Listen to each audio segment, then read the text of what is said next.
Assalamualaikum warahmatullahi wabarakatuh. Bertemu lagi bersama saya dulur di channel Pojok Hukum. Dulur, seperti biasanya dulur. Di sini saya akan membahas tentang hukum, terutama yang sering saya bahas, saya kupas adalah hukum tentang pertanahan.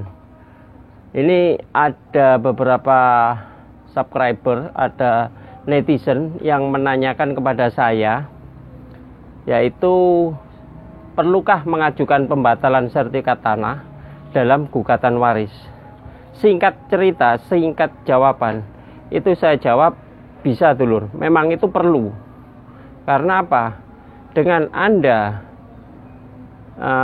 sudah diduga, sudah mengarah kepada tindakan sengketa, patut diduga tindakan sengketa, dulur segera mengajukan pembatalan untuk pengajuan sertifikat tanah, ya tepatnya di BPN.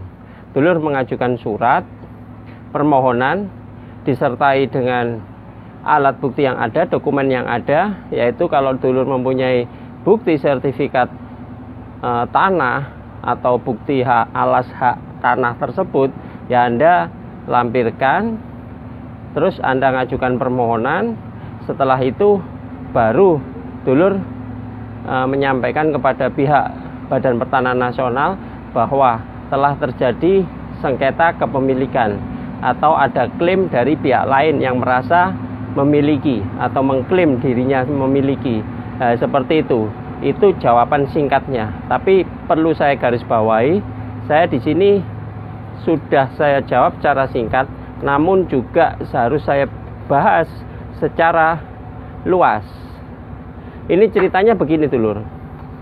Ini ada subscriber atau netizen yang menanyakan kepada saya, Pak, saya memiliki 8 kakak tiri, beda ibu, 1 bapak. Nah ini repotnya seperti ini. Kalau bapak menikah lagi, akhirnya mendapatkan saudara tiri. Tapi dalam hukum waris tidak mengenal sebenarnya yang namanya saudara tiri. Harta yang dimiliki selama proses pernikahan itu merupakan harta gonogini. Sedangkan nanti apabila kedua belah pihak atau pewaris itu meninggal dunia, maka ahli warisnya adalah kepada anaknya. Yang pertama seperti itu. Yang kedua, apabila tidak memiliki anak, maka dikembalikan lagi kepada saudara samping kanan maupun saudara samping kiri. Maksudnya seperti ini, saudara dari bapak, paman, atau saudara daripada ibu. Jadi seperti itu garis bawahnya. Tapi ini pertanyaannya saya ulangi lagi. Saya memiliki 8 kakak tiri, beda ibu, 1 bapak, dan 2 adik kandung. 8 saudara tiri, beda ibu, 1 bapak, 2 adik kandung. Istri pertama bapak saya meninggal tahun 1984. Bapak kemudian menikah dengan ibu saya pada tahun 1986. Dari pernikahan itu, ia memiliki 3 anak, yaitu saya dan 2 adik saya. Setelah bapak meninggal tahun 2008, semua sudah sepakat akan dibagi ke warisnya masing-masing sesuai amanah bapak. Saya, ibu saya, dan 2 adik saya mendapat warisan yang sudah disebutkan saat bapak masih hidup. Seiring berjalannya waktu, kakak-kakak saya sudah menjual tanah kontrakan bagiannya masing-masing. Sedangkan ibu saya dan 2 adik saya belum mengurus surat-surat tanah bagian kami. Karena masih berupa girik tanah. Sedangkan dalam masalah sekarang adalah bagian ibu dan 2 adik saya mau diambil salah satu kakak saya dengan alasan ibu saya sudah tidak ada hak karena sudah menikah lagi. Memang dulur, kalau sudah menikah lagi, waris itu hilang haknya, hak warisnya.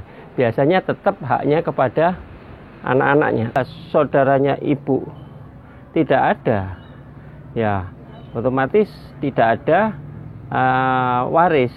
Saya pernah punya pengalaman, si orang tersebut, si pewaris itu menikah sedangkan tidak memiliki anak dan dia sudah meninggal dan juga pasangannya juga sudah meninggal.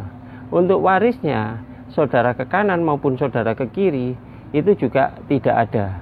Jadi ahli waris di sini tidak bisa ditentukan kepada pamannya atau kepada cucu-cucunya, ya, karena seperti itu. Singkatnya sudah saya jawab. Dulur bisa pahami. Apabila dulur masih kurang paham, kurang yakin, silakan di 083 830 67 3557. Jadi jawaban perlukah mengajukan pembatalan sertifikat tanah dalam gugatan waris, itu saya jawab perlu dan penting. Segeralah Anda mengajukan permohonan pembatalan. Apabila tidak mempunyai bukti-bukti, ya Anda bisa minta salinan-salinan di kantor kelurahan atau di Badan Pertanahan Nasional. Yang jelas, kalau Anda sebagai hak hukum atau hak yang memiliki kapasitas hukum, Anda berhak mengajukan pembatalan atau mengajukan pencekalan untuk sertifikat itu, agar sertifikat itu tidak dipindah tangankan, dalam artian tidak dijual belikan atau diatasnamakan orang lain, untuk mengantisipasi hal-hal yang tidak diinginkan. Saya kira singkatnya seperti itu, jelasnya seperti itu. Tetap like, comment, share, dan subscribe. Salam pojok hukum.